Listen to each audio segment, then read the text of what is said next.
For some who find themselves homeless, it is an event, a one-time happening that has a beginning and hopefully a quick and decisive end. And as a community, Miami has rallied around the cause and helped so many people over the last decade to get off the streets and start a new life, or find one they almost forgot they had.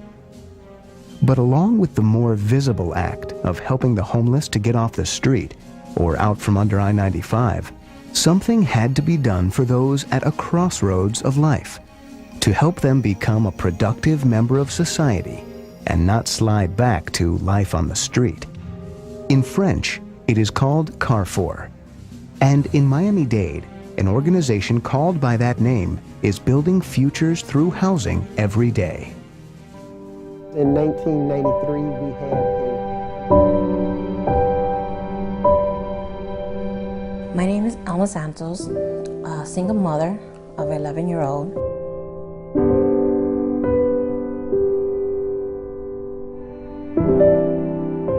I was living in deficiency and my landlord decided to raise the rent.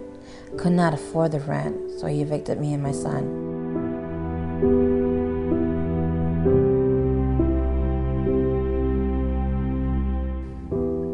I'm just winged out and tired. I'm just tired and it's like I don't know what to do. I see these things on TV that you see these homes for these kids that they have their own room, family time, family moments, and this is what I want for my son.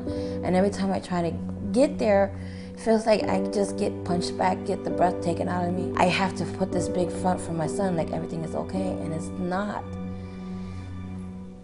It wears you out.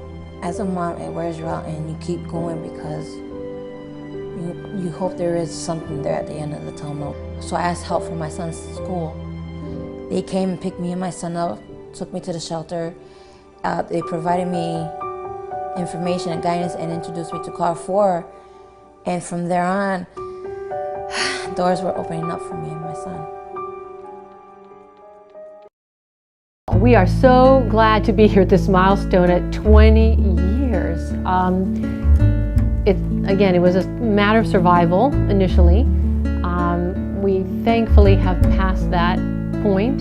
And to be able to think strategically and to think about how we can grow our impact is really a wonderful place to be.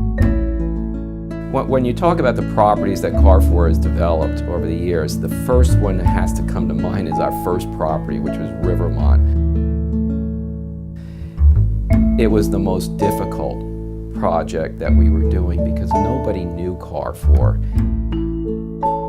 Eventually, and over a period of time, we were able to show everybody that this was actually going to be an improvement to the neighborhood. There was nothing to be afraid of, that this was going to be a wonderful project.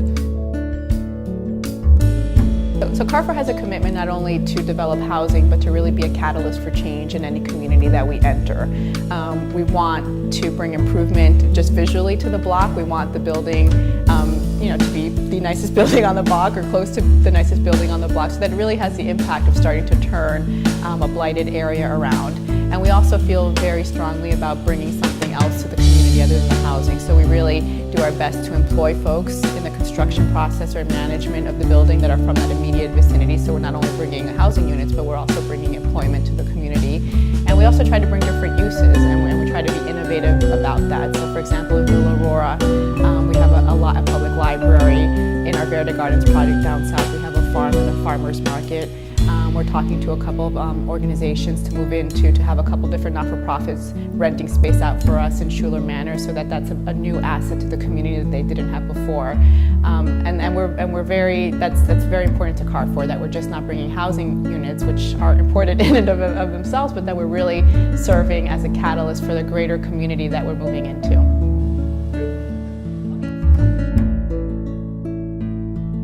We've really have a great reputation now with working with the neighbors, working with the neighborhood that we're going to be in, and now people are really expecting us to improve the neighborhood. And so that whole evolution has been wonderful, and it's really been wonderful to be part of it.